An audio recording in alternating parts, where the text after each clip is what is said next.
Sleep is for the weak. Rise and grind. Don't stop till you drop. Snooze, you lose. Sucker! I wake up at 3 a.m. When do you wake up? What did he say?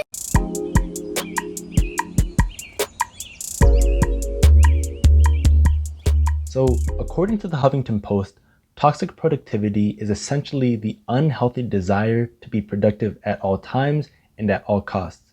So, rather than productivity being one of many factors you consider in your definition of success or well-being, it becomes the only factor that you consider, right? An example of this is getting angry at yourself for not being more productive during a set amount of time, despite the fact that you still got a lot of work done. This type of behavior can create an unhealthy relationship with yourself. Boy right here. What a cutie. What a cutie. Anyway, so we're talking about toxic productivity, and one of the things that can happen with it is that you actually become overly obsessed with anything having to do with productivity when it's not exactly what needs to be done. An example of this can be like trying to just satisfy the need of feeling productive by doing something like laundry, for example, when you have something else that should take priority, like doing homework, and you don't want to get to doing the homework, but you want to feel productive anyway, so you do other things like going to eat, doing laundry, or some task or more like tedious tasks, just to kind of get your momentum going, which is a good habit. But if you just become overly obsessed with the fact that you need to be productive and only do things for the sake of being productive, then you're not really getting like momentum. You're really just kind of like easing your mind of not being productive at that time. So yeah, don't let yourself feed into this loop of just feeling to need productive just for the sake of being productive. That's not a healthy relationship to have with it. So another thing that's very important is to address building sensation of guilt that comes with toxic productivity. And this usually comes when you're not being as productive as you'd like to be, by not getting enough tasks done, by falling behind on deadlines, or even just procrastinating. And this sensation of guilt can be very overwhelming, become very overwhelming very fast if you don't address it as it develops, or just recognize it for what it is. And if you let this guilt kind of build up, it can even get to the point where you don't want to do the task at all, or you don't even want to face it. You're kind of just like deterring that stress, deterring that anxiety by just not doing it and not facing it. And at the end of the day, that can lead to even more procrastination and even more guilt. And it's just kind of like this cycle of guilt, procrastinate it, guilt, procrastinate it. So it's very important to address any guilt that you might have towards not doing something, forgive yourself, move on, and then just start doing whatever it is you have to do. So during high school, I felt social, academic, and personal pressure to do all the things and to be all the things, to take all the hardest classes, to join all the clubs. And I felt like the college admissions process definitely epitomized this expectation to overcommit at the expense of my mental health. One time, early on in senior year, I was stressing over classes, clubs, an internship, college admissions, and just life in general. So my mom sat me down and asked me to estimate where my time was going. And she had me look at all my commitments, from classes and clubs to eating and sleeping. And when I took everything into account, my average daily commitments came out to 28 hours. Newsflash, for those of you that don't know, there are only 24 hours in the day. So there is clearly an issue. So one of the things that toxic productivity can kind of leak into is when it comes to your competitive mindset. And here we believe that having a competitive kind of mentality is always beneficial, especially when it's in healthy dosages and in healthy dosages only. And a good example I can give is when Akil and I like to compete.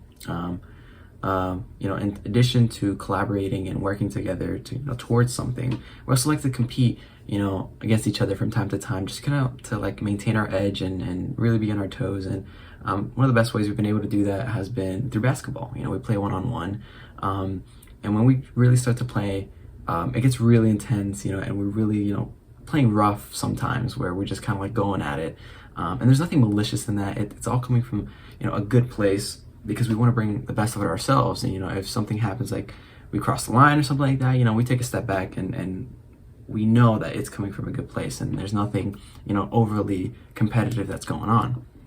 And that's kind of the same mentality we encourage to have when it comes to just competitive as a whole. Because if you start getting, kind of like a toxic mentality where you have to, be better than others just for the sake of being better than others, then you kind of lose the whole point of what it means to compete, but in a healthy way. Because if you're competing, it's only to improve yourself, but also help others kind of improve on the journey, right? If you're just seeking to be better than someone else and willing to step on somebody else to get to where you want to go, not only you're building a very unhealthy relationship with success, but you're inhibiting someone else's success in the process. And that's not really a good foundation to have if you want to be a contributing member to society. So, we really encourage the value of being selfless and really helping someone in their journey while you bring yourself up. So I still struggle significantly with toxic productivity and overcommitment, but I've decided to put my health, relationships, and curiosity over my work. And I've reached a point where I'm cool with getting a lower grade or maybe missing an assignment or two, if that means I get to stay mentally healthy. Okay, so some quick advice to dealing with toxic productivity. First tip I would give is to kind of self-reflect on your own satisfaction with your progress and the kind of productivity you're doing, and almost analyze if you're being fair to yourself or if you're being too harsh. And if you feel like you're being too harsh or see that you are, step it down a little bit. It's okay to not always be productive and recognize that and move on. A second tip I would give is to be willing to forgive yourself for when you're not productive and just move on. If you don't forgive yourself, you're almost going to feel like a need to punish yourself, and that's not really fair to yourself, and that's going to develop an even more unhealthy relationship with productivity that you might already have.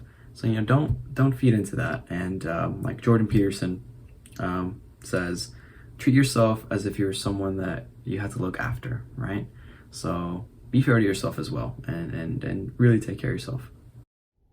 Try the time allotment exercise. In essence, write out everything you spend time on. Estimate how much time per week or per day you spend on each of those things and then add it together. If the estimate of these things is more than the actual amount of time in a given week, which is 168 hours, or a day, which is 24 hours, rethink your commitments so that they're more realistic. At the end of the day, how much work you get done is only one way to measure success and well-being. While everyone has different priorities, your academics, passion projects, job, or other commitments should not, in our view, impede on your health. And not to be too philosophical or anything, but when you die, what will you want to think about as you pass on? Will you be thinking about that one fall day when you, as a high school or college student, didn't finish every single assignment? Will you, on your deathbed, curse the weekend where you chose to visit family or friends instead of study or do chores? Or will you, in the midst of family, friends, and maybe a pet or two, consider how you took care of your body, loved your family, and expanded your mind to the fullest? Will you be able to peacefully say you pursued your purpose, deepened your perspective, and shared your journey?